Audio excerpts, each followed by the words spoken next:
Hello दोस्तों, education world में आपका स्वागत है।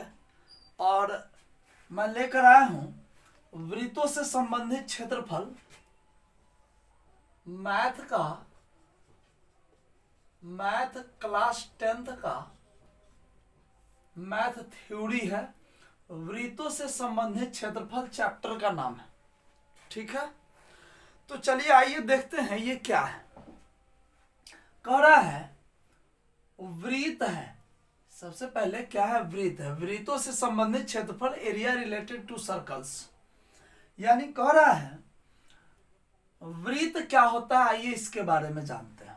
देखिए, जैसे एक गोल राउंड ऐसे खींच देते हैं, इस आकृति को हम वृत्त बोलते हैं। वृत्त जो होता है, इस वृत्त को अगर हम एक चक्कर यहां से लेकर यहां तक एक चक्कर घुमा देते हैं, तो इस एक चक्कर पूरा करने को हम परिधि कहते हैं। याद रखेंगे साथियों कि वृत्त का एक चक्कर जब लगाते हैं, तो एक चक्कर जब पूरा कर देते हैं, तो इस एक चक्कर को परिधि कहते हैं। यानी कह सकते हैं ये बंद घेरा को हम परिधि कहते हैं। अब आइए परिधि। अब इस परिधि के ठीक बीचों बीच में एक बिंदु होता है। इस बिंदु को हम केंद्र कहते हैं। इस बिंदु को हम केंद्र कहते हैं।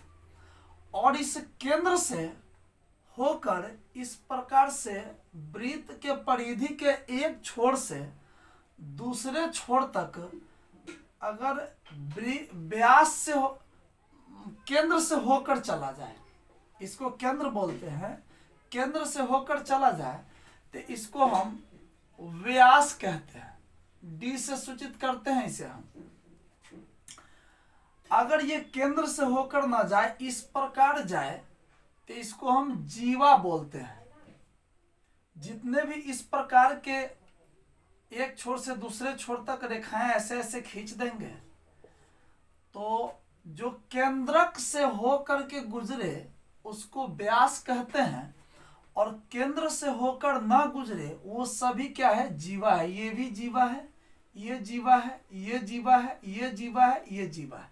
इस प्रकार से ये जीवा है। अब देखिए, खास बात यह है कि सबसे बड़ी जो व्यास है, इस सबसे बड़ी व्यास को हम सबसे बड़ी जीवा भी कहते हैं। सबसे बड़ी जीवा भी हम कहते हैं। ये व्यास तो है ही। व्यास के साथ साथ अगर आपसे क्वेश्चन पूछा जाए कि सबसे बड़ी जीवा किसको कहते हैं, तो वृत्त के व्यास को। आइए अब अलग चीज देखते हैं। हमने देखा केंद्र, व्यास, जीवा और परिधि। अब देखते हैं क्षेत्रफल। इस प्रकार का वृत्त है और वृत्त का ये एक चक्कर लगाने को हम कहते हैं परिधि, यानी बंद घेरा को हम कहते हैं परिधि। और ये बंद घेरा के बीच में जो जगह ये सब बच गया, जहां मैं डॉट लाइन खींच रहा हूं, इसी को कहते हैं क्षेत्रफल। याद रखेंगे। तो क्षेत्रफल भी हो गया क्लियर। आइए अब इस फॉर्मूला को देखते हैं। हम जानते हैं वृत्त की परिधि क्या होता है। वृत्त की परिधि को कहते हैं 2πr। तो हमें यहां r जानना जरूरी है। तो यहां देखिए, मैंने कहा कि वृत्त के परिधि यानी बंद घेरा में एक छोर से दूसरे छोर तक के दूरी को हम अगर केंद्र से होकर जाता है, तो हम इस दूरी को व्यास कहते हैं। यहां a से b की दूरी को हम व्यास कहते हैं। इसका नाम हम o रख देते हैं। और o से b की दूरी को हम त्रिज्या कहते हैं। o से b की दूरी को हम त्रिज्या और a से b की दूरी को हम व्यास कहते हैं। व्यास, इसको त्रिज्या बोलते हैं r को, और d को व्यास कहते हैं। अब देखने योग्य बातें ये हैं, ये तो वृत्त की परिधि 2πr। वृत्त का व्यास देखिए, वृत्त का व्यास, वृत्त का जो व्यास होता है वो क्या होता है ये देखिए। तो ये व्यास है, यहाँ पे O से B तक एगो त्रिज्या है, फिर O से A तक दूसरा त्रिज्या है। तो O से A तक एक त्रिज्या और O से B तक एक त्रिज्या, यानी एक एक दो त्रिज्या है, इसलिए 2 गुने त्रिज्या, 2 त्रिज्या। इसलिए वृत्त के परिधि का, वृत्त का व्यास होता है 2 त्रिज्या, याद रखेंगे 2r। अब वृत्त की त्रिज्या देखते हैं, वृत्त की त्रिज्या क्या होता है।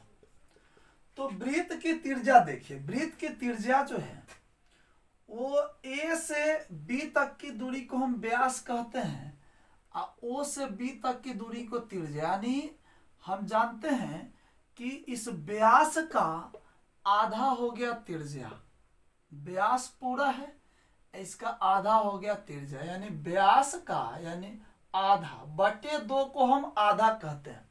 प्यारे बच्चों याद रखेंगे, बटे 2 को हम आधा कहते हैं, तो d का ये आधा हो गया, यानी व्यास का आधा।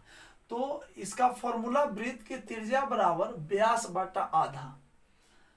अब व्यास भी, अब पाई को जानते हैं। देखिए पाई क्या होता है, ये जो 2πr है ये रियल में पाई क्या होता है। तो देखिए हम क्या करते हैं, एक धागा ले लेते हैं, धागा आप समझते होंगे, एक धागा ले लेते हैं और धागा का यानी डोरा का, धागा का इस प्रकार से एक वृत्त बना देते हैं। फिर एक धागा ले लेते हैं और उस धागा, एक छोटा सा धागा ले लेते हैं, दूसरा टुकड़ा, और उस धागे को इस प्रकार से हम बिछा देंगे। फिर इस बड़ा टुकड़ा जो गोल राउंड वाला धागा है, इस धागा को खोलकर जमीन पे यूं लेटा देंगे। फिर ये छोटा वाला जो धागा का टुकड़ा है, जो व्यास है, इसको हम क्या करेंगे, फिर जमीन पर यूं लेटा देंगे। अब इस छोटे वाले धागा को उठाकर बड़े वाले धागा को मापेंगे और मापने के बाद जितना धागा होगा, यानी इसका, इस छोटे धागा के बड़का धागा जय गुना होगा, उसी को हम पाई कहते हैं। यानी इस, ये जो है ये बड़ा वाला धागा क्या है, तो वृत्त की परिधि है। मैंने शुरू में कहा एक चक्कर को परिधि कहते हैं, तो ये वृत्त की परिधि है। तो वृत्त की परिधि, वृत्त की ये क्या है, परिधि है। और ये छोटा वाला क्या है, तो वृत्त का व्यास है, वृत्त का व्यास है। तो हमें पता है वृत्त की परिधि होता है 2πr फॉर्मूला, और वृत्त का व्यास होता है 2 गुने r। वृत्त का व्यास है 2r। अब r से r कैंसिल हो जाएगा, 2 से 2, तो पाई बच गया। यानी कुल मिलाकर हम कह सकते हैं कि व्यास से जब परिधि में भाग देते हैं तो व्यास से परिधि जयगुना भाग लेगा ना, उसी को हम पाई कहते हैं। चलिए, तो इस प्रकार से आपने देखा कि वृत्त क्या होता है, और वृत्त का परिधि, व्यास, त्रिज्या, वृत्त का क्षेत्रफल, वृत्त का केंद्र, ये सब क्या होता है आप देख लिए। आशा है आप समझे होंगे। मिलते हैं नेक्स्ट वीडियो में। जय हिंद।